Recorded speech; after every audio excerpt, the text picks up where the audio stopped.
Welcome back to Almost a True Crime Podcast, a product of Bitch Pack Media.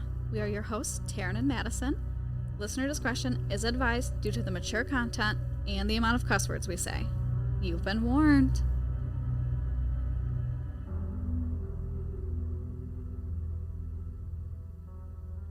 Hey guys. Hello. Madison's keeping her promise. I am finally keeping my promise today. And I just think she is, because I sure wasn't gonna. I was napping away. We are still struggling with everyday life, honestly. Yeah, truly, honestly. The fact that this is happening right now is a miracle. You're really not wrong. This is quite something. My cat's obituary was in the paper. Dude, so I just went back and looked at your post. She is like famous right now. Yeah, that first one that I shares, posted. There's like 200 shares on it. Yeah, and like 600 likes or something crazy. So if you're local, the Toledo Blade in the classifieds section, because apparently you can't put pets in the obituary section, which is bullshit. But she's in there, and you should read it. You don't have to buy it because the newspaper costs $3 now. So $3? Why isn't it free? Or why doesn't it just cost like a quarter or something? I don't fucking know.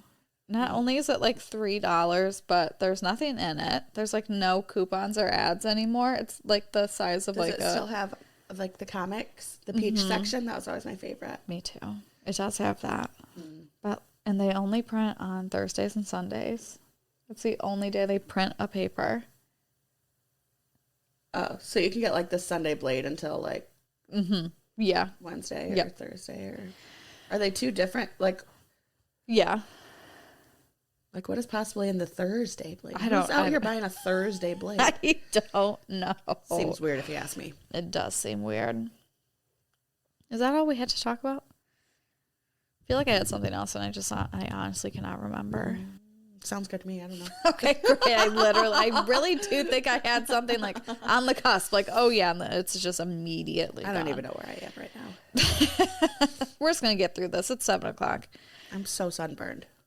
You are very red. And I want to eat ramen noodles for dinner. I can't stand you. Why? All that food. I do. It's what the heart wants. I know. I should have bought some of those cup of noodles. It's a staple on our grocery list. Okay. So I had this, I like label my cases because I do so many at one time. This still says in progress, so I'm wondering what the fuck I left out. Wow. Well, we're about to find out, aren't we? We're about to find out. I'll think of it. Okay, so I am doing John Wayne Gacy today. Wait. What? Have we not done him? Nope. I know for a fact we haven't done this. Oh, no, I just watched the thing. Someone just got into this argument with me. What? That John Wayne Gacy was the one that he wasn't like chopping people up, right? No. Okay. Someone had him confused with Ed Gein. Yes. And I was like, no. No. Because Ed Gein was like a butcher. Yes. Okay. Yeah. Thought Yep. so. And I was like, no. That was like one of my first first three. ones, yeah. So I was like, listen here. Do you know who you're talking to? Yeah, you're not going to win this against me. And then I was like, you know what trivia we need to be in? Some fucking murder trivia. We do need to do murder trivia. So this is going to be a two-parter because it's just too much information. But much like Waco, which Waco didn't even end up like that. But the first part of this is going to be kind of short and the second part is going to be kind of long because there was no good way to break it up. And I couldn't make it 3 parts because there just also wasn't enough to split out the second half. So this is just what it is. It is what it is, yo. It is. I did actually read several books or skim several books to get this information, so don't be coming for me about any of this. Ow. Okay, I won't. Thank you. So, John Wayne Gacy was born on St. Patrick's Day in 1942 to Marion Elaine Robinson Gacy and John Wayne Gacy Sr. in Chicago, Illinois. He was the middle child. His sister Joanne was born 2 years before him, and his other sister Karen was born 2 years after him. Oh, damn. Bang, bang, boogie. Being a middle child probably sucks. It probably sucks more to be the boy and a middle child. Oh, for sure. That has to... His mom probably hated him. blow. Just joking, I don't know. His father was an auto repair mechanic, and his mother was a stay-at-home mom, or a homemaker, as they used to call it back in the day. Hell yeah. The good old days. That's what I need to say. Keep saying like housewife, but homemaker. Homemaker. You do the dishes, you make dinner, you clean. You're the homemaker. A homemaker. I love that. I also love that. Carry on. Okay. If you must. All of the Gacy children were raised Catholic, and all 3 attended Catholic schools where they lived on the northern side of Chicago. So they grew up perfectly well-rounded and ended up being great members of society. Absolutely. I feel very mouth noisy today, and I can't decide if I want to take these out or not. I'm going to go for a little bit and see what shakes out. Your teeth? Yeah. Remember when we thought there was only like a couple weeks left of that? I can't. And I'm right there. Same thing. I have one more tray of this, and then I go back and pick up my last 3 trays. And then that is it. Because I don't think I get any more for free anyway. So, like, whatever they look like, it's just, that's fucking it. Oh, I know you hate well, that, there was that. Speaking of mouth noises. It's got to go. And it extra sucks because... That's what I get for drinking so loudly. There we go. We're even now. The top one is... just like, it's so yellow because I have to wear it. I haven't gotten a new one in like 10 weeks because my top teeth are done. But I can't, for some reason, take it off. What's going to happen when you're done? I don't I'm like, what is the difference? Do you get like a retainer to wear afterwards? Mm-hmm. Oh, yeah. Well. But I'm not going to have to wear the bottom when we're done. Like, when I'm done with the bottom, they're going to take everything off and then I'm just done. So I'm like, why do I have to wear the top now? I can't begin to understand. It's all a scam. It is all a scam. Sometimes I sit around and think about how much money I would have if I didn't do this. I'm like, what a stupid thing. No, you're going to have the most beautiful smile instead. Every single paycheck, I have to auto take out $300 for these. Oh. Isn't that crazy? Yeah. I'll keep my fucking crooked teeth. Fuck probably. that. But then they're going to be paid off, and I'm going to be like, wow, that was so great. But right now, everything fucking sucks. Where were we? The Gacy children, great children. Yeah. Good Catholic, kids. Chicago, Illinois. His father, not a great person. Which is a theme of, like, actual serial killers. Mm-hmm. He was physically abusive to Marion, and he was verbally abusive to all of the children, but especially John. Oh, this is what I kind of fucked. I referred to him as John for like a long time just because it's John Wayne Gacy. Right. Calling him Gacy also sounds weird. Gacy. Yeah. But then I got down to like in the second part and I'm like, I can't call him John anymore. Like that also doesn't sound right. Why? He is John Wayne Gacy. Yeah, he's a 3-name man. John Wayne Gacy. Yeah. Normally there's like firsties and lasties, but he's a firstie, middle, and lastie. Yeah, because John Gacy doesn't sound right either. So I think Gacy would sound more normal than John, honestly. I think so, and I started to switch it. Call him whatever the fuck you want. Well, you know who we're talking about. Yeah. So I'll call him John until he gets away from his dad, because that will also get confusing, because his dad has the same fucking name.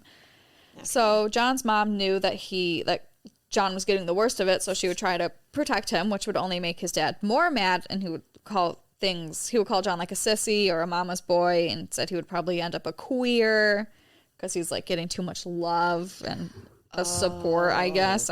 His dad was one of those. It is very gay to be loved. Yeah. Is it gay to get affection from your family? Obviously. Yeah.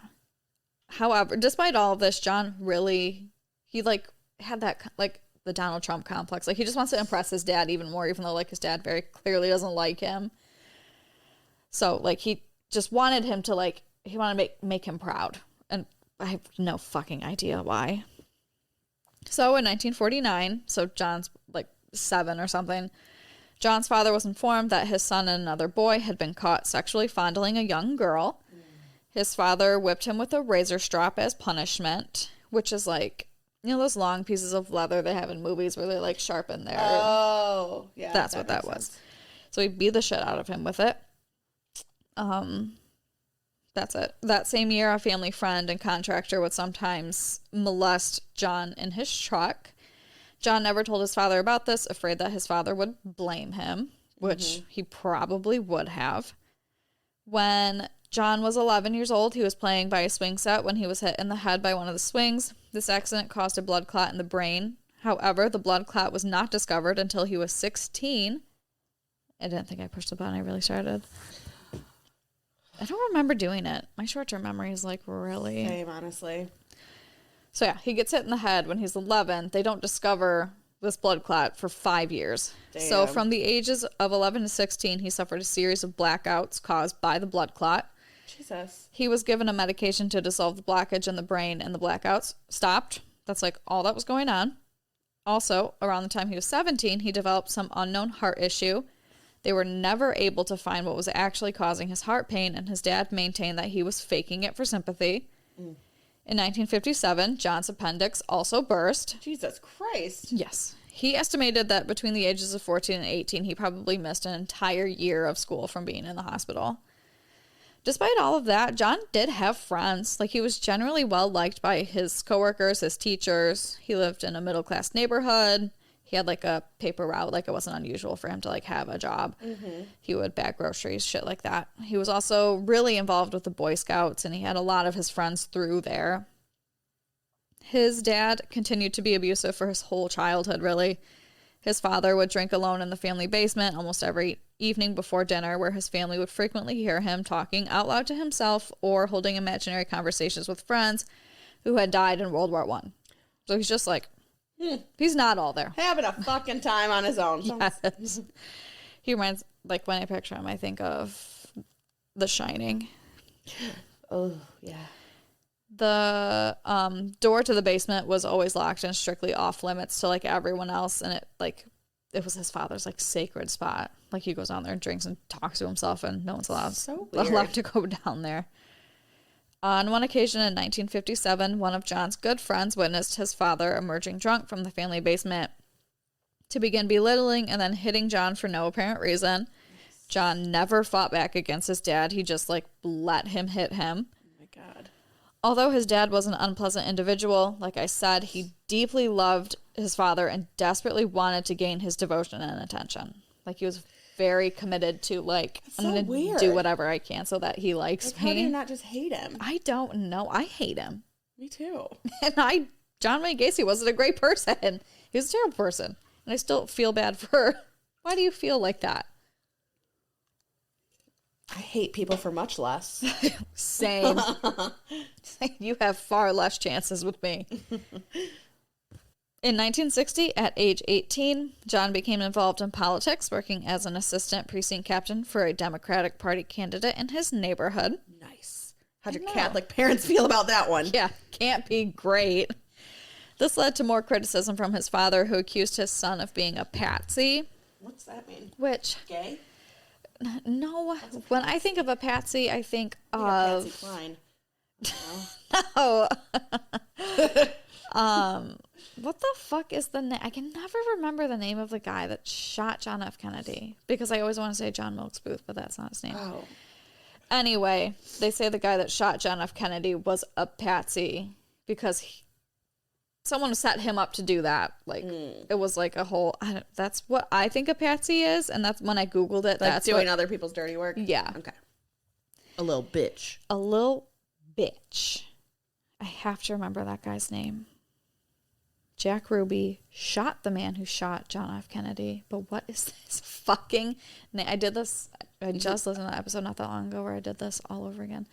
Lee Harvey Oswald. Okay. There it is. There we go. Why do I always forget that? I do too. I always want to say John Wilkes Booth. I know. So, where are we at? Oh, he accused his son of being a patsy. John later speculated his decision to become involved in politics was actually to seek the acceptance from others that he never received from his father. She's like, I probably did that to seek, like, outside validation that, like, I just was not getting. Mm-hmm. After attending 4 high schools in his senior year and never graduating, he dropped out of school and left home for Las Vegas. Wait, why did he go to 4 different high schools? I don't know. They just kind of breeze right past that. Oh, okay. His father had bought him a car when he was 18 and working in politics, but because he paid for it, he would withhold it from John whenever he felt like it until John paid it off. Power move. Yeah. He's like, here's a car. No, you may not use it. There are stipulations. Yeah. And it's actually mine. Ugh. The worst. So one day when he finally got the car back, because they do this all the time, like, you can't have the car for this long. He finally got the car back. And he just took off to Las Vegas with it. He was like, we're just done here. I'm leaving. With less than $200 to his name and hoped to live with one of his cousins until he could make it work. John found work within the city's ambulance service before he was transferred to work as an attendant at the Palm Mortuary. Just not like, doesn't sound like a great place for this man to work. The Palm Mortuary. Is it like the Palm Resort, but it's a mortuary? Yes. You think same themes? Yeah. Same vibes? Palm trees, pink stripes, mint and green. That's what I'm thinking. Nice. Oh, As God. a mortuary attendant, John slept on a cot behind the embalming room. He worked there for 3 months, observing morticians embalming dead bodies and occasionally serving as a pallbearer, which has got to be so weird. How do you not have enough people to carry your casket? Well, I guess maybe. It probably happens. Especially, like, what about, like, when old, And I guess you have to have, die? like, a little humph to you, so. Yeah. You can't have, like, your 8 oldest friends. Correct. Okay. That makes more sense. What? I want all my friends to carry it. Why's it always got to be a guy? There really aren't ever any girls that do it. I know. Why? I want to be a pallbearer. No, I'm joking. I don't want anyone to die. Yeah, I don't want anyone to close die. to me that I would have to be a pallbearer. You would have to make that decision. But say I died in like some freak accident, or like I got terminally ill and we all knew I was going to die. Yeah. I would definitely put it in my will that you guys all have to be my pallbearers. I think that would be fantastic. I think so too. I want it to be like a wedding reception where we walk you down To like great ass city girls or something. I know. I'm trying to think of like what I would want you to wear. Because there would be a dress code. Probably It would like look white suits. White suits. Like a white power suit. We'd look like that promo Pretty Little Liars did that one year. Oh, that's... Well, I mean, hopefully it doesn't Hopefully happen, not. But if you see it on the news, you got to have plans anyways. you always got to have a plan. So John later confessed that one evening, while alone, he had clambered into the coffin of a deceased teenage male, embracing and caressing the body before experiencing a sense of shock, like sort of like, what am I doing? This prompted Gacy to call his mother the next day and ask whether his father would allow him to return home. He's like, Whoa. I gotta get the fuck out of here. This ain't right. There are a couple, there's like 2 big things in here that are very different, and they're different everywhere. Like there's just a few things that like nobody can agree on what happened, and I don't understand why. And I've tried, this is one of them. Half of the sources say his father agreed he could come home and he drove back to Chicago that same day, like up and left. The other half of the sources say that he worked for 3 months in order to earn money to like buy a ticket back home. Huh. It really doesn't matter, but it's just one of those things where like I was looking and like I don't know. Which is weird because he did so many interviews and I don't understand how some of this stuff is so different. I also read that he was never happy out there, and as soon as he got out there, he started working to save enough money to drive home. So I could also see that. Yeah. So maybe it was like a combination of the two. Yeah, maybe he had been saving money that whole time to go home, and then that thing happened. And he was like, I'm just going to go home now. Gacy later claimed to have engaged in acts of necrophilia twice while he worked at Palm Mortuary. He claimed the bodies were just dead things who couldn't tell anybody. If you're not familiar with necrophilia, it is doing gross things to dead bodies. Which is just not good. It's illegal. Is it illegal? It has to be illegal. I imagine. Okay. I said that like it's bestiality is illegal. Yeah, that's true. So which like, when was the first time that came about that someone had to say, actually, we should make this like have this written down that you're not allowed to be doing this? We have to write this down, but you actually can't be doing that. It's like sometimes when I read a Pop-Tart wrapper, like the foil, and it's like, you can't put this in the toaster. I'm like, who put? Did you? No, but one time my sister was trying, I swear it was my sister, put like a Hershey, like a mini Hershey's in the microwave or something to try to make a s'more, and you know, that like sparks, and because it catches on like aluminum. Fire. And one time I did accidentally make a grilled cheese with the plastic on the cheese. So like, accidents happen, but someone must have done that and then like tried to sue them. That it wasn't, But just saying, maybe shit happens. When you make a hot pocket in the microwave, you keep it in the cardboard Yeah, sleeve. that's true. That's true. I know. I put a fork in the microwave once, so I really have like the work microwave too. I have no room stock. One time, I had a bunch of hickeys on my neck, and I had read that if you freeze spoons and hold them on there, well, I couldn't openly put spoons in the freezer, so I put them up in the ice maker, and then I completely forgot about them, and then our ice maker was broken for a really long time, and then they had someone come fix it, and my dad's like, oh my God, and it was like my youngest sibling was probably like 5, 4, really young, and so they got blamed for it. Oh my God. And I was like, you're absolutely right. I don't know why they did that either. Why'd they put all these spoons? Yeah, there was like 2 spoons in there, and they came out and they're all bent up and shit. Oh my God. So funny. I just realized that. Lucian, if you're listening, I'm sorry. You don't remember. You're too young anyways. And it worked out fine. They were my spoons. Yeah, you would have got your ass beat. Your younger siblings turned out just fine. It would have been a much bigger deal had you said I put them in there because I had because I'm a whore, Dad. Is that what you want me to say? You were right. Yeah. What's wrong with us? The lives we have lived sometimes. I can't believe we're still here. God, not even halfway done. I've decided I'll make it to 80 and then I'll be done. You need to tune into Lady and the Countess this week to recap the Put in Bay excursion. Oh. So, that head turned over into there. quite the day. Remember? Because we thought we were going to have anything to talk about this week. Nothing. So there we go. There we go. Put in Bay. Hell Buckle yeah. up for that. We'll see you tomorrow. We had a time. We only missed one ferry, too. We accomplished all of that in 5 hours. I was unaware until this very moment that we missed the ferry.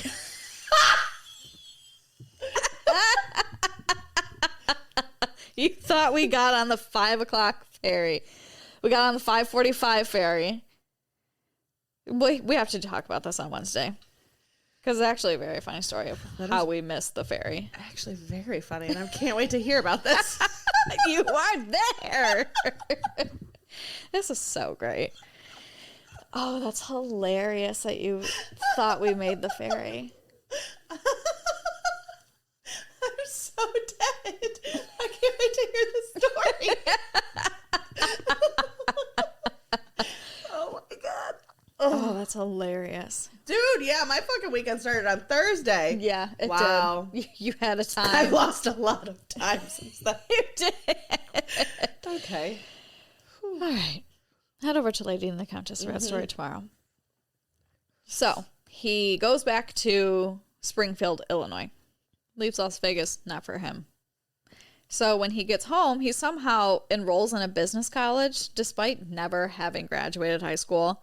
Probably could take like some kind of placement testing or That's something. probably true. I looked it up like several times because I'm like, this has to be wrong. But this is one of the things that's actually he did somehow. While he was going to school, I believe he worked some sales job where he like really figured out what he was good at. Like he was just one of those people who could just sell shit. Ugh. A natural salesman. Not me. Me fucking either. Like, I cannot. I will buy the thing just so I don't have to tell you to buy it because I don't want to do that. It's just, ugh. I'd be the owner of like. Remember when we worked at a bank and had to sell shit? I was so. Didn't work out well for either of us. No, I couldn't do it. That's the reason I quit. I was like, I can't do this. I can't ask people about their mortgages and stuff. I can't. No. I won't be doing that. No. If you work at a bank, it's a sales job disguised as something else. Absolutely. Just so you know. And also, if people ask you at the bank to like do shit, like we have to. Please don't. Yeah, don't please be don't be mean. We don't want to do it as much as you But don't want everyone us to is do listening. it. Literally the worst. Never do that again. Me That was either. the worst job. Never. It was so uncomfortable. I had an anxiety stomach all the time. Me too. Okay. Enough about us. Enough about us. He graduated college in 1963 and took a management trainee position with the Nunn-Bush Shoe Company. It didn't take long at all for them to transfer him to, this was Chicago. They transferred him to Springfield, Illinois from Chicago to promote him to manager. I'd just be typing shit in here. Springfield, bold, all caps. I don't know why. Don't forget about Springfield. The fuck? So they transferred him to Springfield, Illinois, promote him to a manager. That same year, 1964, he got engaged to a coworker, Marilyn Myers, and they got married 6 months later in September of 1964. Damn. I think her name is Marlyn. Marlyn. Marlyn? Marlyn? I don't know. Makes more sense. Yeah, it does make more sense, actually. So while they're engaged and living in Springfield, John joins a bunch of like community organizations. Like he's very involved in the communities that he lives in, but specifically the Jaycees. Jaycees. I had never heard of this before this. So the Jaycees are like a branch of Junior Chamber International, JCI, that's where it comes from. Areas of emphasis are business development, management skills, individual training, community service, and international connections. Oh, I was thinking like JWC. Like the YMCA, but the Jewish one. Yeah. The code read as follows. We believe that faith in God gives meaning and purpose to human life, that the brotherhood of man transcends the sovereignty of nations, that economic justice can be best won by free men through free enterprise, the government should be of laws rather than of men, the earth's great treasure lies in human personality, and that service to humanity is the best work of life. I don't know anything. That didn't teach me anything about that. In one ear, out of the other. Absolutely. Other notable Jaycees were Bill Clinton, Ronald Reagan, Bill Gates, Al Gore, Richard Nixon. Like this is just like all over the map. Full fucking thing. Never heard of it. So he was very, very involved in the Jaycees. In 1964, John was named key man of the organization. By 1965, John had risen to the position of vice president of the Springfield Jaycees. The same year, he was named the third most outstanding Jaycee in the state of Illinois. Wow. Yeah, he was like a schmoozer. Someone. He reminds me of my mom's old boss in this fashion. If you know me, you know exactly what I'm talking about, and you're certainly piecing it together. But that's like what I'm thinking of. Besides the murder, he wasn't a murderer. Like this part, I'm like, I see this. Oh, didn't want to get. I can't speak ill of the dead. I wanted to get misconstrued. But yeah, he knew what to say to the right people and turn it on, baby. Yeah, one of those. Something I also can't do. You get what you get with me. I'm not a schmoozer. God, no, I can't. I just can't. I just feel like I offer so much. Like, what am I pretending to do? Yeah. And if I'm pretending to do something, I'm certainly not following through with it. So it's going to be a whole other problem later. Literally. If I'm saying that I can do all this, be this person, no, I cannot. And you're going to be sorely mistaken. Yeah. So I just don't do that. So, however, while he was excelling at the Jaycees, he has an encounter with a man, another member of the Jaycees. According to John, after one of his colleagues in the Springfield Jaycees plied him with drinks and invited him to spend the evening on his sofa, he agreed. The colleague then performed oral sex on him while he was drunk. Not much came from that. That was just like a little, like he didn't get raped, essentially. Yeah. Just no big deal. Just two guys. Just in a hot tub. Wait, how does that go? Ashley would know. She's probably screaming it in her car right now. 6 feet apart or something because they're not gay. Two guys 6 feet apart because they're not gay. Something like that. I don't know. Oh, that's funny. Well, it was right after that he was named vice president of the Jaycees, so I'm sure he just like sort of ignored it. Like he had much more shit going on and like sort of pushed it away. So after John and Marlyn get married, Marlyn's dad buys like a whole group of KFCs in Waterloo, Iowa. Fuck. KFC sounds so good right now. They got new chicken nuggets. Oh no, I've been craving a KFC bowl. I'm gonna have to like make them for supper this week or something. Ooh.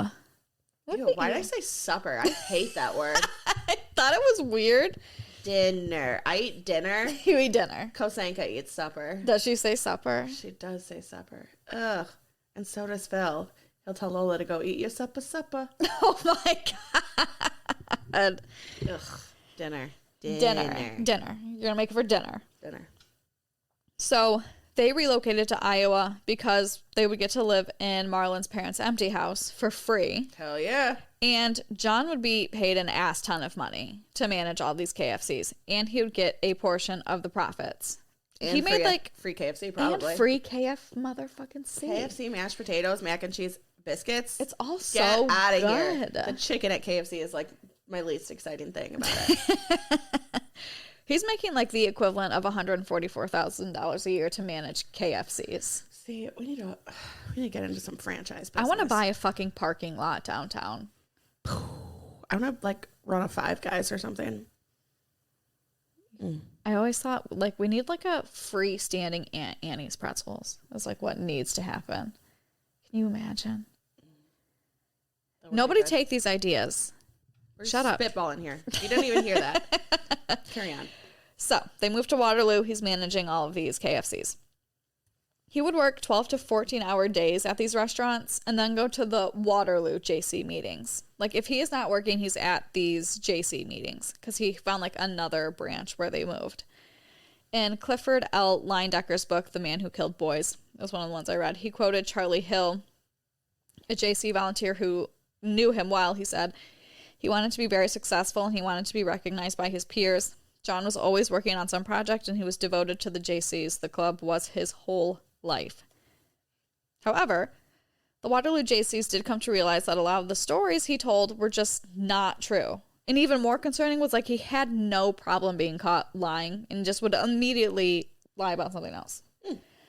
So like that didn't really happen. He'd be like, okay, well, actually, and then just a whole other lie. They're like, this doesn't seem normal. My legs are uncomfortable.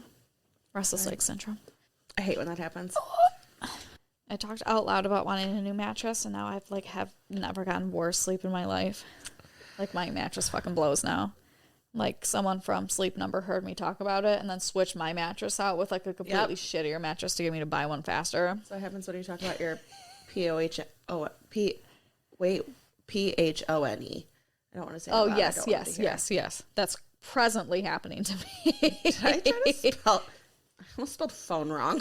So did you try to spell porn? PHO. I said P-O-R... P-O-R-N-E. Porny.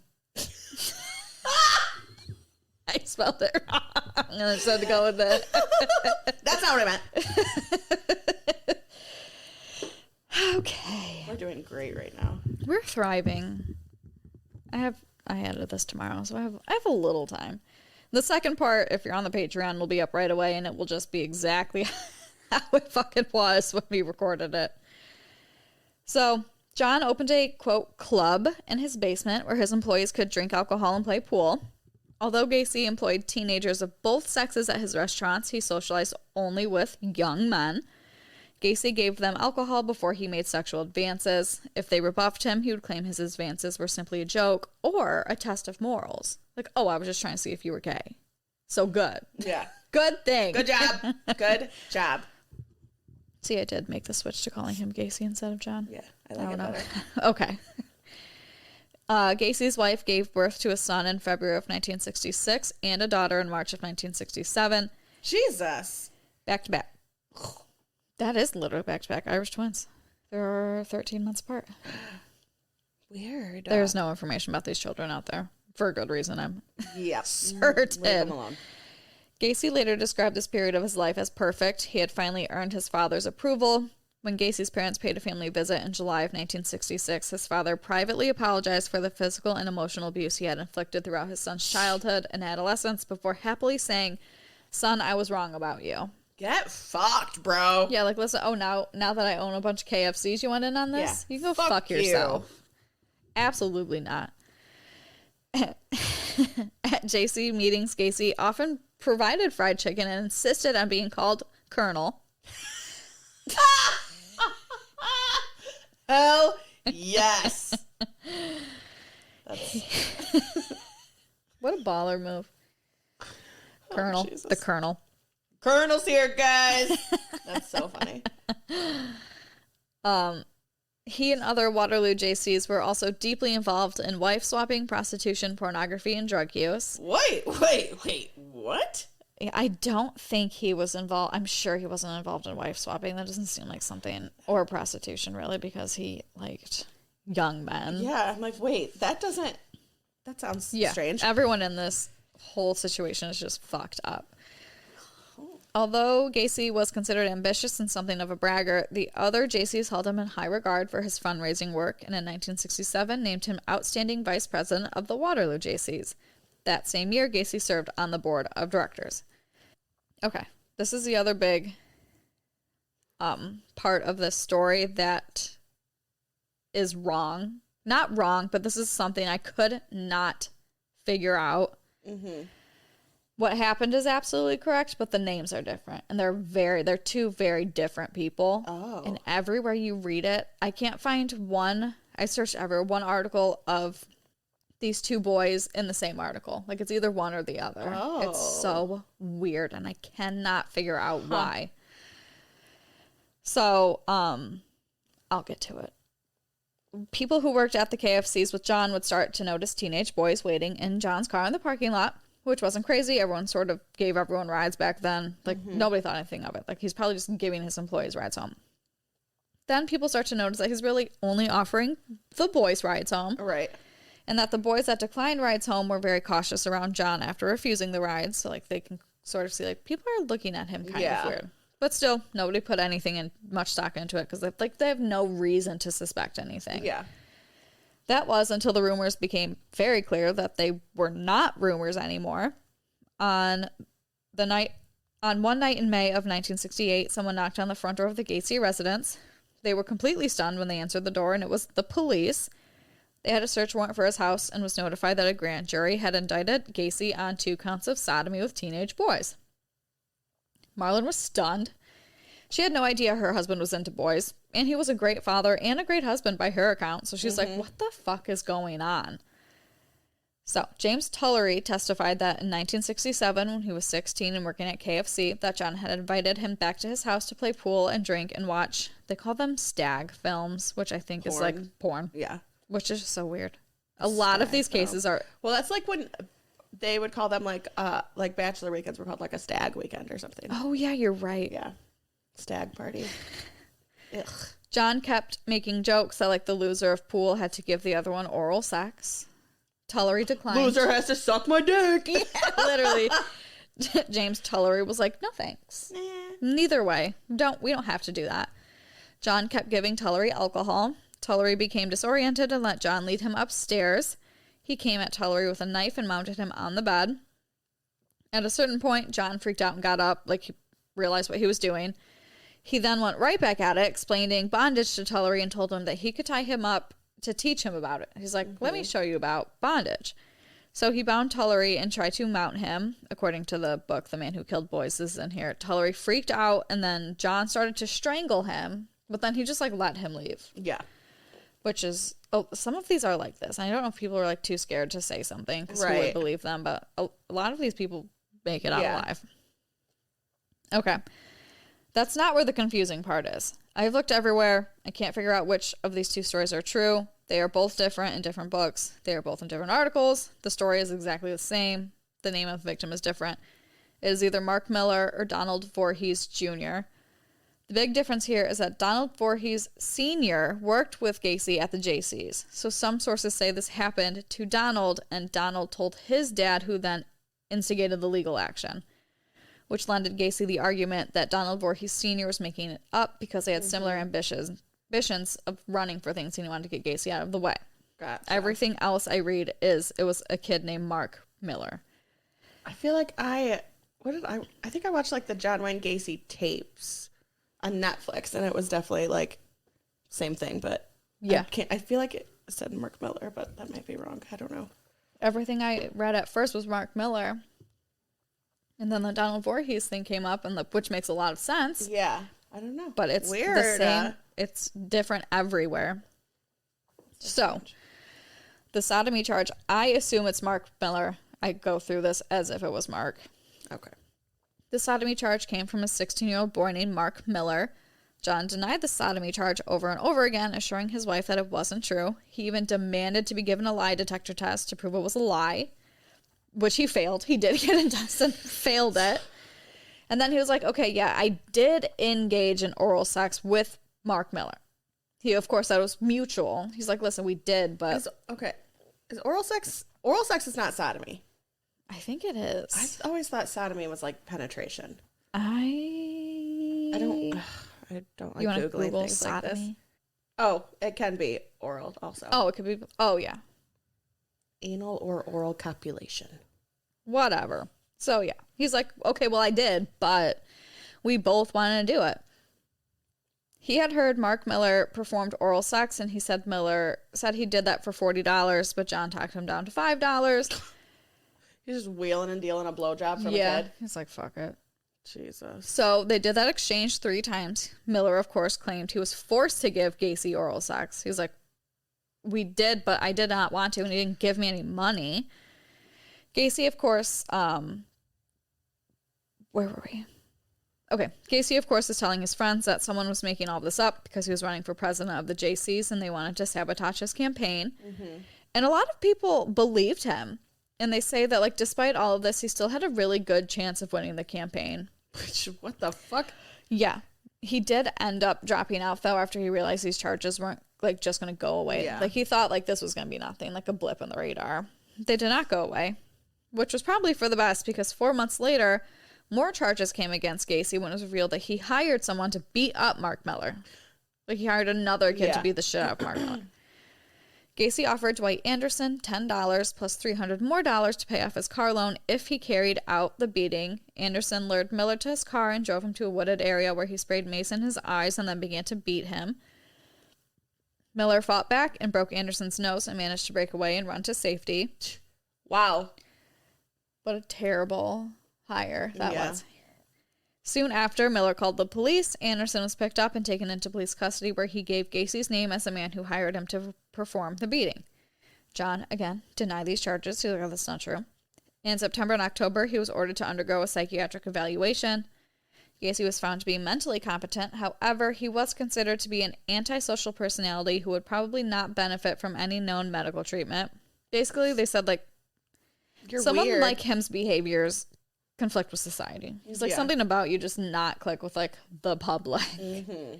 He was described as bisexual and thrill-seeking, which I don't... Can't have that. Yeah. What is that? Jesus Christ. 43 minutes. We did talk a lot, though. Yeah. On November 7th of 1968, John waived the formal arraignment and pled guilty to the sodomy charge. He was sentenced to 10 years in prison, which was the maximum at that time. A week later, Marlon filed for divorce, obviously. Yes. She's like, well, I can't be doing this with you. While John was in prison, his father died, and he was not permitted to go to the funeral, which crushed him, along with the idea that his father had died knowing he was in jail for sodomy. I was never able to rectify that. He's like, well, we just got to somewhere great, and now my dad definitely thinks I am a queer. Absolutely. John... Never mind what the rest of the world thinks. No, just that. Gacy was a model inmate, as they always fucking are. His good friend Charlie Hill was still rallying behind him, saying there's no way the allegations were true and it had to be a setup by his political enemies.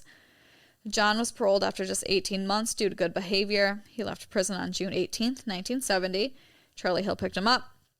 John talked about getting a new job and starting over in Waterloo, but first he was going to Chicago to visit his mom. So he left for Chicago that day, and he never returned. He was just like, I'm not going to go back to Waterloo, where I got arrested for maybe the things I got arrested for. That's not the right place for you, bud. So he goes back to Chicago. His parole officers were very understanding when he said he wanted to move back home. They thought it was probably a good thing for his rehabilitation, and he was going to be living with his mother, so we'd have more support there. They're in Chicago. They thought that was a good place. Yeah, they're like, this actually makes perfect sense. He settled back into life in Chicago, very easy, getting jobs at various restaurants, just lying about his life like he used to. Charlie Hill and his wife visited frequently, attending Blackhawks games with free tickets from John because he had worked for a restaurant that they all had frequented. Around 4 months after his return to Chicago, his mother helped him buy his own house at 8213 West Somerdale Avenue. She thought he was adjusting so well that having his own space would help him. So he owned one half, and his mother and his sister owned the other half. He doesn't own the whole thing. Oh, got ya. This was a nice, quiet neighborhood. The neighbors were friendly. He worked on the house a lot, making improvements and changes. The neighbors said he was always working on the house. He, like, restored the whole kitchen, filling it with professional equipment like freezers and knives, that he was able to show off using his old chef skills because he was, like, a chef, so he's got all this shit. He remodeled the entire bathroom. He was constantly working on the outside.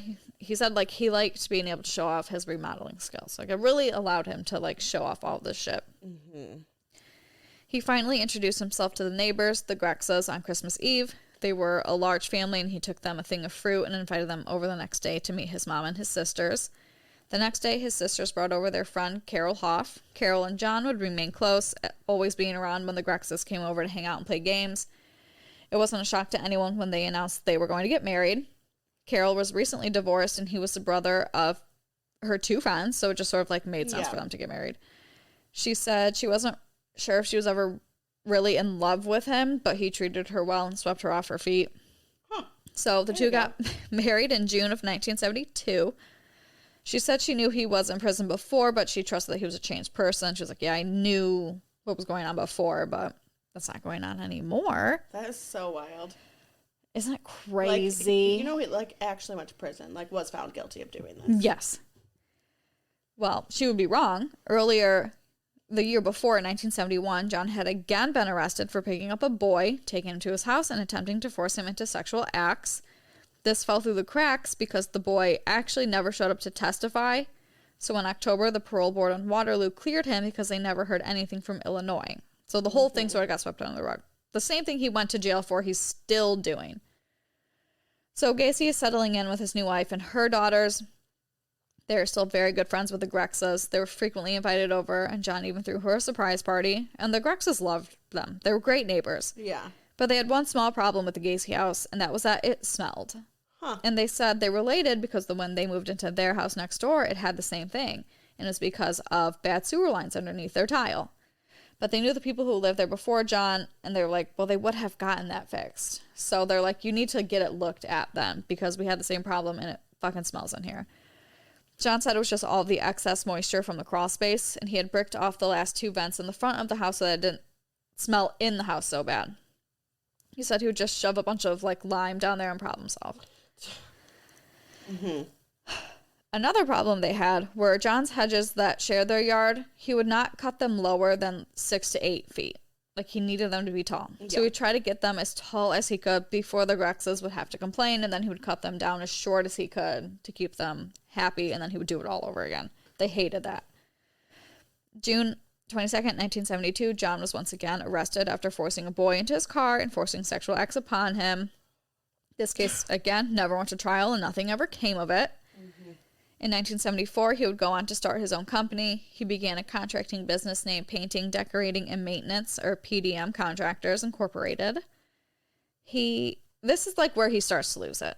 This is the downfall of this man. His marriage falls apart. They barely had sex because of him. He would get a horrible temper with Carol, and he was rarely ever home at night. And when he was home, he spent most of his time working on the house. She had found a young man's wallet in the car once and asked him about it, and he just, like, lost his fucking mind. So she knew when she saw anything else to just drop it. She's like, she had begun finding magazines and naked pictures of young boys in the house.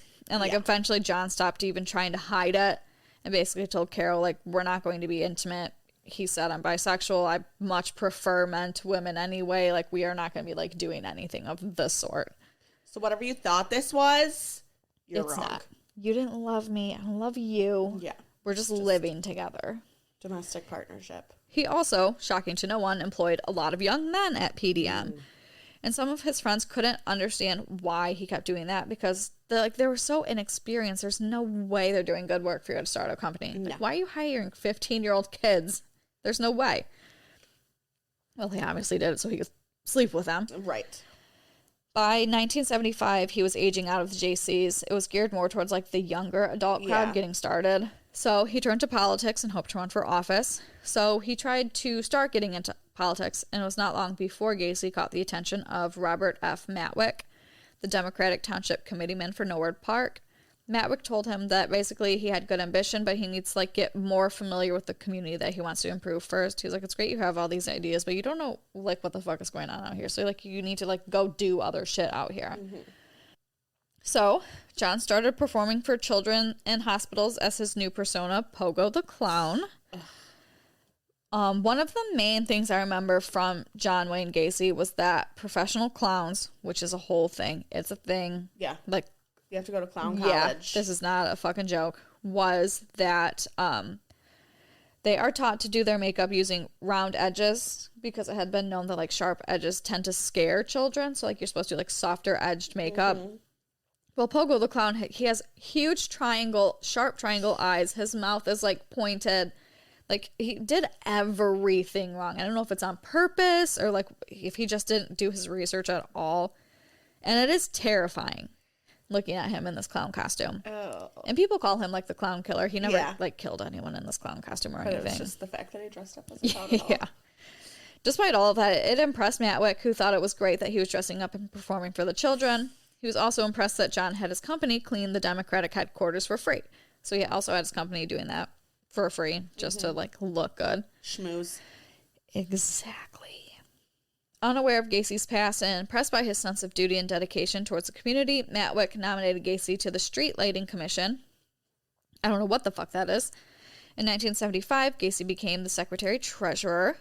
Another incident that would stem directly from those two different things. They not be doing background checks on people? Or clearly not. They just don't give a one single fuck.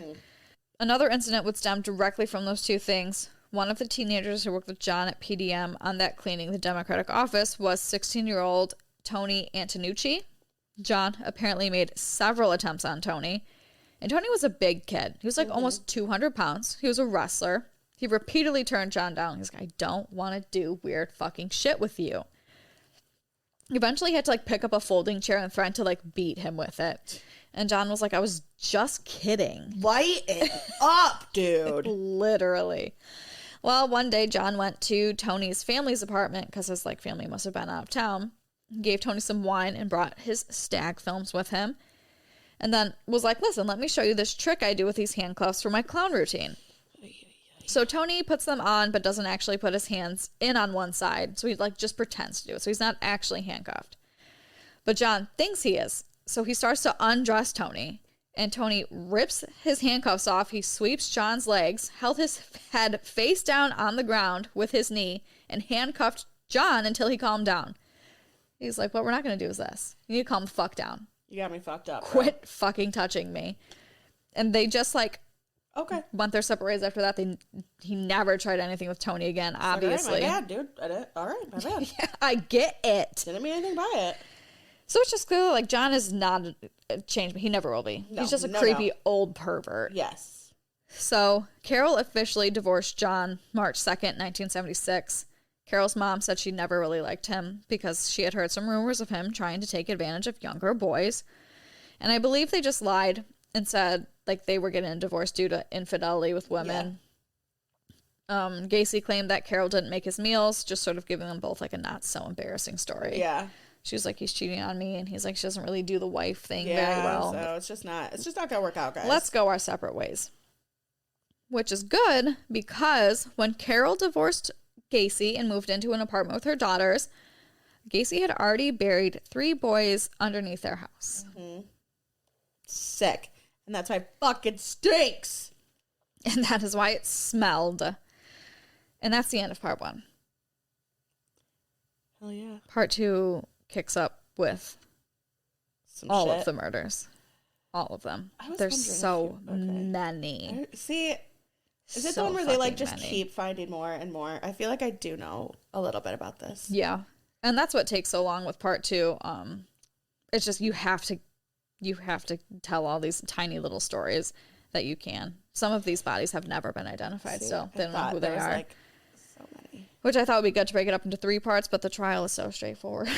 There's nothing to pretty cut and dry there. Yeah. So we are gonna end it here, and then we'll come back. I forgot what I was saying. Like part 2, like we'll see you again at part 2. Yeah, because we're still gonna be here, but we will see you next Wednesday for what you probably know John Wayne Gacy most for. Yeah, absolutely. Well, I honestly sometimes I think it's the clown thing. I think so too, and it's so weird how it's nothing. Nothing, but I feel like if you look up John Wayne Gacy, it's one of the first picture. Yeah. but it has nothing to do with No, anything. it was just a weird fucking thing he was doing. And the fact that he wasn't doing anything weird while being a clown, it makes it even more weird. It really does. Like, you were just doing that. That, like, you genuinely just, like, enjoyed being a clown? Taking your makeup off and then going to get dudes. Absolutely not. If you're on the Patreon, you can head over and listen to part 2 right now, but then you'll have nothing to listen to next week, so do that at your own accord. Just and also, well, you'll get the unedited one if you want to listen to the one that's cleaned up and more precise. You can still listen to the one next week. All right. But that's it. We're starting to babble, so we need to go so we can get to part 2 so that we can eat ramen noodles. We, as in I. Yeah, I don't know what I'm going to eat. Okay. Okay, bye. Bye. Thank you so much for listening to this week's episode. You can find us on Facebook and Instagram at AlmostPod. If you want an additional episode every week, you can find us at Patreon at AlmostPod. If you have a case you want us to cover, throw it in a review on Apple Podcasts. You can find merch and all other information at bitchpackmedia.com. And we'll see you next week. Bye. Bye.